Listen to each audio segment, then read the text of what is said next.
খুব ভালো ওষুধ দিয়েছো বাবা। বেঁচে থাকো বাবা, বেঁচে থাকো, বেঁচে থাকো।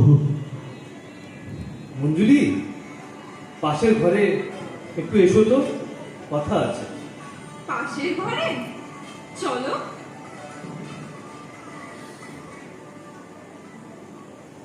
মঞ্জুরি, তোমার মায়ের বড় স্বাদ ছিল আমরা দুজনে একসাথে ঘর বাঁধি।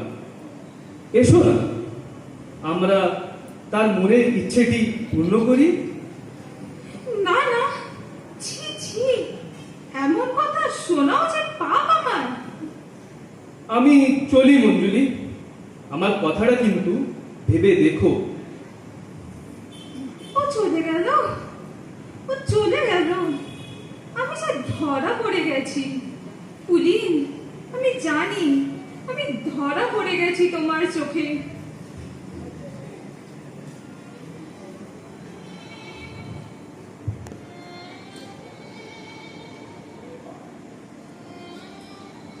স্ত্রীর মরণের পরে যবে সবে মাত্র 11 মাস হবে, গুজব গেল শোনা এই বাড়িতে ঘটক করে আনাগোনা। মঞ্জুরি দেখলে বাপের নতুন করে সাজসজ্জা শুরু, হঠাৎ কালো ভ্রমর কৃষ্ণ ভুরু, পাকা চুল সব কখন হলো কটা, চাদরেতে যখন তখন গন্ধ মাখার ঘটা। মার কথা আজ মঞ্জুলিকার পড়ল মনে, বুক ভাঙা এক বিষম ব্যথার শোনে। মা, মা গো, আজ খুব খুব মনে পড়ছে তোমাকে মা। ছিঁড়ে লজ্জা ভয় কন্যা তখন নিঃসংকোচে কয় বাপের কাছে গিয়ে, বাবা, তুমি নাকি আবার বিয়ে করতে চলেছো? ঠিকই শুনেছিস মা। দাদা দিদিরা রয়েছে, তাদের ছেলে মেয়েরা রয়েছে। তুমি এই বয়সে বিয়ে করলে সমাজে তাদের মাথা নিচু হয়ে যাবে না? কিন্তু কোনো উপায় নেই মা। তোমার একবারও মায়ের কথা মনে পড়লো না বাবা? এমন কঠিন প্রাণ তোমার। হ্যাঁ, ঠিক বলেছিস। ওই এক কথা সবাই বলে, আমার মনটা বড় কঠিন। কঠিন বটে, তবে তবে বিয়েটা আমি করতে চাইনি রে মঞ্জুরি। কিন্তু কি করি বল, ওই মনুসংহিতা থেকে মহাভারত সব জায়গায় লেখা আছে, স্ত্রী না হলে গৃহকর্ম পূর্ণ হয় না। তাই বিয়ে তুমি করবে? না করে যে উপায় নেই রে মা। শাস্ত্রের কথা তো অমান্য করতে পারি না।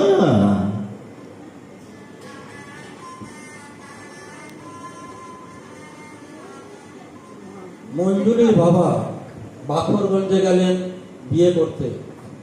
ঘরে মঞ্জুলি একা। পুলিন এলো মঞ্জুলির কাছে। মঞ্জুরি, আমি বলেছিলাম তোমায় ভেবে দেখতে। কি? তোমার মায়ের সেই আশা পূরণের কথা।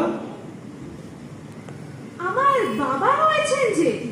কই, বাবা তো তোমার কথা ভাবলেন না। নিজের সুখের জন্য তিনি এই বয়সে বিয়ে করতে চলে গেলেন। তবে তুমি কেন তোমার জীবনটা এইভাবে নষ্ট করবে? আমি কি করতে পারি বলো? শোনো, ফারাক্কাবাদে আমি একটি চাকরি পেয়েছি। চলো আমরা দুজনে সেখানে গিয়ে ঘর বাঁধি। তুমি তোমার মায়ের আশা পূর্ণ করছো, এতে কোনো পাপ নেই মঞ্জুরি। বরঞ্চ তোমার মায়ের আত্মা শান্তি পাবে। বলো, রাজি? তবে তাই হোক, চলো। পুলিন ও মঞ্জুলি বিয়ে করে ফারাক্কাবাদে চলে গেল। মঞ্জুলির বাবা বিয়ে করে এসে ঘরে মঞ্জুলিকে পেলেন না। মঞ্জুরি, মঞ্জুরি, মঞ্জুরি মা, আয় আয়, দেখবি আয়, তোর নূতন মাকে নিয়ে এসেছি, আয়। দেখি কোনো সাড়া নেই কেন? ঘরে নেই নাকি? তবে কি ওই পুলিন বেয়াদব মেয়ে কোথাকার। একটি চিঠি খুঁজে পেলেন তিনি। চিঠি? মঞ্জুরির নিজের হাতে লেখা? দেখি তো কি লিখেছে। মঞ্জুলি লিখেছে পুলিন ও তার বিয়ের কথা, তাদের ফারাক্কাবাদ চলে যাওয়ার কথা। শেষ কথাটি লিখেছে মঞ্জুলি,